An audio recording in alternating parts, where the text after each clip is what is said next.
Seorang pelajar tewas diduga ditembak oleh polisi. Kepolisian menyebut korban adalah anggota gangster yang sedang tawuran. Sedangkan pihak sekolah meragukan keterangan tersebut. Lalu apakah kepolisian akan serius mengusut kasus ini? Inilah Top Review.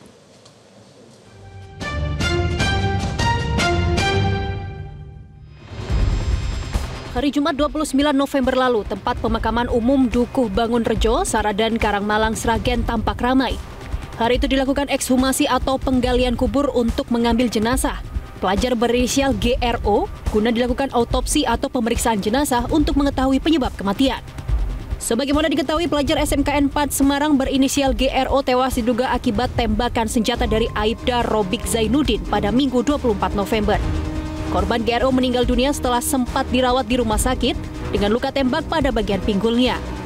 Korban GRO merupakan warga Jalan Borobudur Semarang yang berasal dari Sragen. Puluhan anggota kepolisian dari berbagai kesatuan turut mengamankan jalannya ekshumasi dan autopsi terhadap jenazah GRO. Ekshumasi dilakukan oleh tim DVI dari Polda Jateng dibantu oleh Polres Sragen.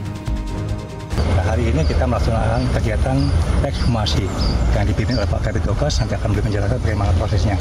Prinsipnya kita akan transparan, proses jalan terus sampai di peradilan. Proses autopsi dilakukan atas persetujuan pihak keluarga korban.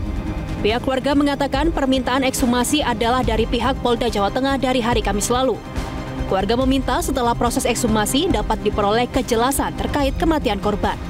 Selain itu, agar dapat diusut secara tuntas, transparan, dan seadil-adilnya. Kita janggalnya tuh kok dari kejadian Gama meninggal sampai kita menerima berita tuh kok lama sekali. Lama. Di berita kan Gama meninggal sekitar jam 2 ya dini hari, tapi kita menerima berita tuh sekitar jam 12.37 siang. Itu pun kita kamar jenazah Gama sudah posisi dikafani. Tidak dikafani. Kita hanya membuka mukanya tuh untuk memastikan itu Gama. Insiden penembakan terhadap GRO terjadi pada Minggu 24 November lalu. Dalam insiden ini, satu siswa lain berinisial S juga mengalami luka tembak di bagian tangan dan menjalani perawatan intensif di RSUP Dr. Karyadi Semarang. Pasca kejadian, Kapolrestabes Semarang Kombes Pol Irwan Anwar menjelaskan, penembakan bermula saat anggota kepolisian hendak melerai aksi tawuran yang dilakukan oleh dua kelompok gangster di daerah Simongan, Semarang pada Minggu malam. 12 anak-anak yang terlibat, 4 diantaranya kita sudah tetapkan sebagai tersangka. Mereka dari dua kelompok yang berbeda. Geng Seroja dan geng Tanggul Pojok.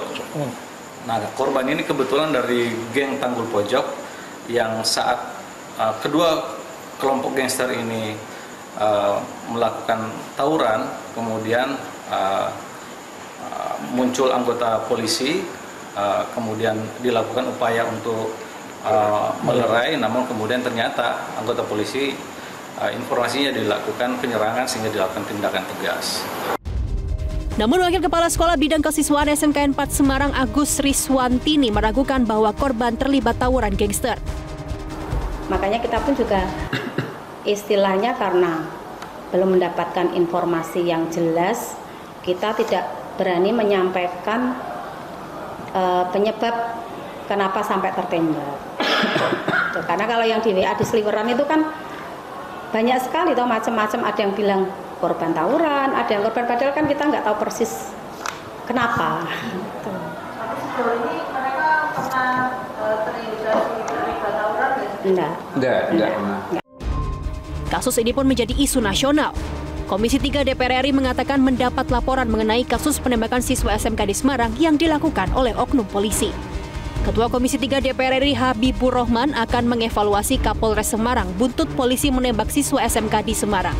Ia menyoroti kasus ini dapat merusak citra polisi di mata publik. Masyarakat yang mengatakan bahwa Kapolresnya perlu mendapatkan evaluasi khusus. Kami sependapat juga ya, karena Kapolresnya ini setelah kejadian saya telepon saja nggak angkat telepon. Bagaimana mungkin kita sebagai pengawas ya, resmi langsung kita ingin mendapatkan informasi dari Kapolresnya tidak diindahkan oleh si Kapolres ini. Padahal peristiwanya sangat luar biasa. Saya dengar memang ada satu orang meninggal, ya, 3 orang terluka. Lalu dengan seenaknya diklaim sebagai gangster. Gangster seperti apa? Gitu kan? Nah, kami akan memanggil khusus si Kapolres ini pada kesempatan yang secepat-cepatnya. Kenapa ini perlu kami angkat kejadian yang di Semarang ini, ya? Karena ini bisa mempengaruhi citra Polri secara keseluruhan. Desakan agar kasus dugaan penembakan pelajar GRO diusut tuntas. Kamis lalu massa dari berbagai elemen masyarakat menggelar aksi demonstrasi di depan markas Polda Jawa Tengah, Jalan Pahlawan, Kota Semarang. Aksi yang diikuti sekitar 500 orang ini merupakan bagian dari aksi Kamisan, dengan peserta yang terdiri dari mahasiswa, LBH, pelajar SMA, mahasiswa, dan massa membawa spanduk dan poster berisi tuntutan agar kasus ini diusut tuntas. Dalam aksinya, massa membakar sejumlah pembatas jalan dan juga kon rambu. Massa juga meneriakan yel-yel anti kekerasan dan mengeluarkan kata-kata makian terhadap kepolisian. Salah satu spanduk bertuliskan Police Everywhere, Justice Nowhere, dipasang di depan Gapura Polda Jawa Tengah. Setelah melakukan orasi, massa kemudian membubarkan diri dan mengancam akan datang dengan lebih besar jika kasus ini tak segera dituntaskan. Sementara itu, Komisi Kepolisian Nasional atau Kompolnas meminta agar Polda Jawa Tengah lebih serius menangani kasus ini. Anggota Kompolnas Muhammad Khairul Anam mengatakan, pihaknya telah melihat secara seksama bahwa ada sebuah komitmen dari pimpinan Polda Jawa Tengah untuk bertindak profesional dalam menyelidiki kasus penembakan tersebut. Wakapolda Jawa Tengah Brigjen Pol Agus Suryo Nugroho memastikan tidak ada intervensi dalam penanganan kasus ini. Ia yakin tudingan intervensi akan terbantahkan dengan bukti-bukti video penembakan. Wakapolda juga menjelaskan status Aibda Robik Zainuddin masih terperiksa. Hal ini untuk mengoreksi pemberitaan sebelumnya yang menyebut Aibda Robik sudah menjadi tersangka. Yang pasti, kasus ini menjadi isu nasional. Kepolisian perlu memastikan bahwa penanganannya dilakukan secara profesional. Jangan sampai atas nama jiwa korsa, penegakan hukum jadi terkendala. Cara baru mendapatkan informasi. Download Metro TV Extend sekarang.